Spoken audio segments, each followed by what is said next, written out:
Hello दोस्तों, study point में आपका स्वागत है।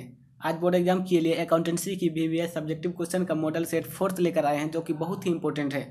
अगर आप इंटर परीक्षा के लिए तैयारी कर रहे हैं तो इस वीडियो को शुरू से अंत तक जरूर देखें। वीडियो शुरू करने से पहले छोटी सी रिक्वेस्ट है कि अगर आपने अभी तक इस चैनल को सब्सक्राइब नहीं किए हैं तो प्लीज़ सब्सक्राइब कर लें और बेल आइकन को जरूर प्रेस करें हर नए वीडियो को सबसे पहले देखने के लिए। तो चलिए आज कुछ नया सीख लेते हैं। दोस्तों, आज का पहला क्वेश्चन है, चालू दायित्व क्या है? What are current liabilities? चालू दायित्व क्या है?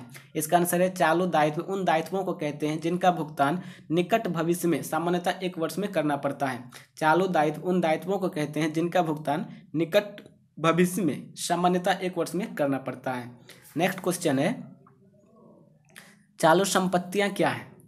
इसका आंसर है, हस्तस्थ रोकड़ एवं बैंक यानी कैश, ठीक, cash in hand and bank शेष के अतिरिक्त वही सभी संपत्तियां चालू संपत्तियां हैं जिन्हें शीघ्र यानी सामान्यतः 1 वर्ष के अंदर रोकड़ में परिवर्तन की संभावना है। रोकड़ में परिवर्तन की संभावना है।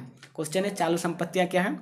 हस्तस्थ रोकड़ एवं बैंक शेष के अतिरिक्त वही सभी संपत्तियां चालू संपत्तियां हैं जिन्हें शीघ्र यानी सामान्यतः 1 वर्ष के अंदर रोकड़ में परिवर्तित की संभावना है। नेक्स्ट, तीसरा नंबर क्वेश्चन है, चालू अनुपात क्या है? What is current ratio? चालू अनुपात क्या है? इसका आंसर है, व्यवसाय की चालू संपत्तियों एवं चालू दायित्वों के बीच के संबंध को प्रकट करने वाले अनुपात को चालू अनुपात कहते हैं। चालू अनुपात क्या है? व्यवसाय की चालू संपत्तियों एवं चालू दायित्वों के बीच के संबंध को प्रकट करने वाले अनुपात को चालू अनुपात कहते हैं। यानी चालू अनुपात अर्थात करेंट रेशियो यानी चालू अनुपात बराबर करेंट एसेट्स यानी चालू संपत्तियां बटे करंट लायबिलिटीज यानी चालू दायित्व। तो करंट रेशियो बराबर करंट एसेट्स बटे चालू करंट लायबिलिटीज यानी चालू अनुपात बराबर चालू संपत्तियां बटे चालू दायित्व। नेक्स्ट क्वेश्चन है, रोकड़ प्रवाह विवरण से क्या आशा है?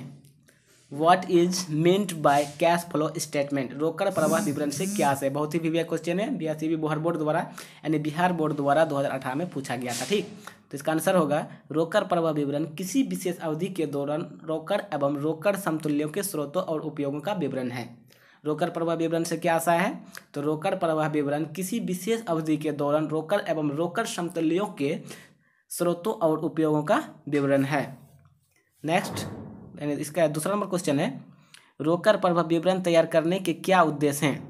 रोकड़ प्रवाह विवरण तैयार करने के क्या उद्देश्य हैं? तो इसका आंसर है, फर्स्ट है, विभिन्न क्रियाकलापों से रोकड़ के स्रोतों तथा उपयोगों के विषय में सूचना प्राप्त करना। दूसरा है, रोकड़ की स्थिति में परिवर्तन की सूचना देना।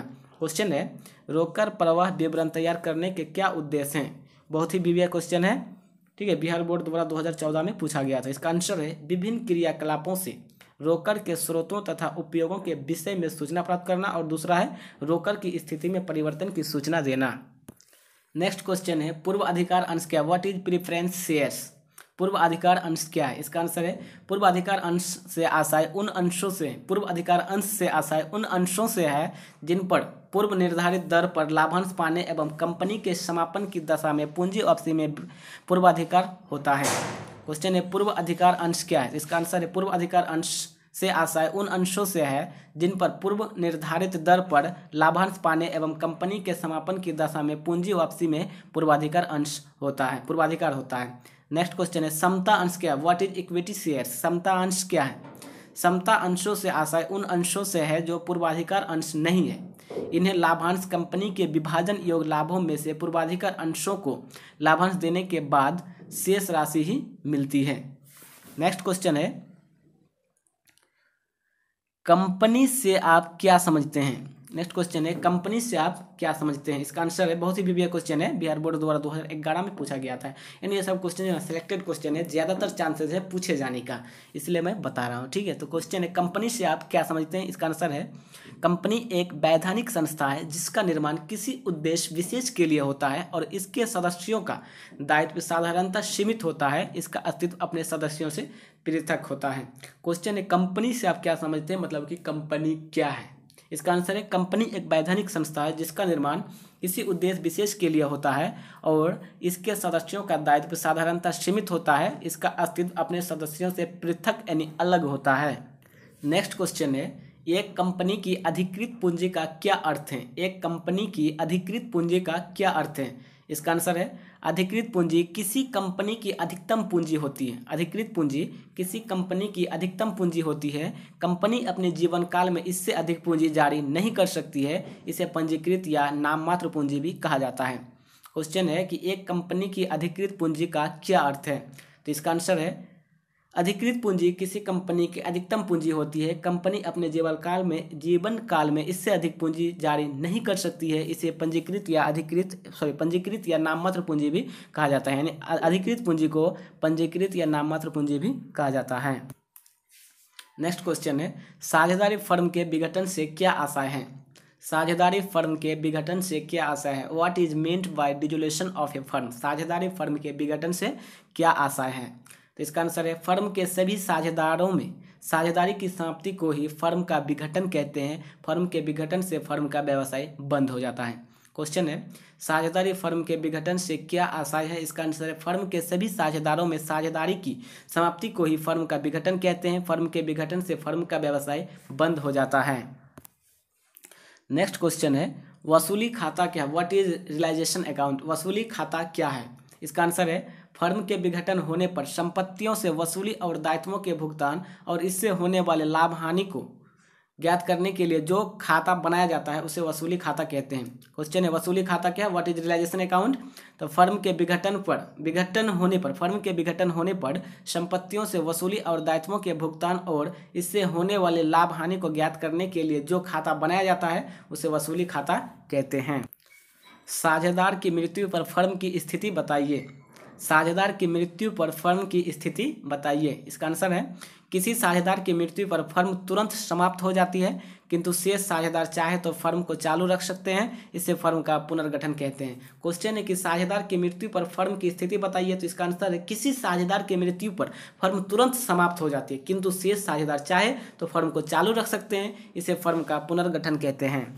नेक्स्ट क्वेश्चन है साझेदार के अवकाश ग्रहण और साझेदार की मृत्यु में अंतर बताइए। साझेदार के अवकाश ग्रहण और साझेदार की मृत्यु में अंतर बताइए। तो इसका आंसर है फर्स्ट है साझेदार का अवकाश ग्रहण एक योजना का परिणाम है और यह साधारणतः स्थिति विवरण की तिथि से प्रभावी होता है, जबकि साझेदार की मृत्यु अचानक किसी भी समय हो सकती है। फर्स्ट कारण है साझेदार का अवकाश ग्रहण एक योजना का परिणाम है और यह साधारणतः स्थिति विवरण की तिथि से प्रभावी होता है, जबकि साझेदार की मृत्यु अचानक किसी भी समय हो सकती है। दूसरा अंतर है अवकाश ग्रहण करने वाला साझेदार प्राप्य राशि स्वयं प्राप्त करता है। अवकाश ग्रहण करने वाला साझेदार प्राप्य राशि स्वयं प्राप्त करता है, जबकि मृत साझेदार की राशि उसके उत्तराधिकारी द्वारा प्राप्त की जाती है। क्वेश्चन है साझेदार के अवकाश ग्रहण और साझेदार की मृत्यु में अंतर बताइए। तो इसका आंसर है फर्स्ट है साझेदार का अवकाश ग्रहण एक योजना का परिणाम है और यह साधारणतः स्थिति विवरण की तिथि से प्रभावी होता है, जबकि साझेदार की मृत्यु अचानक किसी भी समय हो सकती है। ठीक।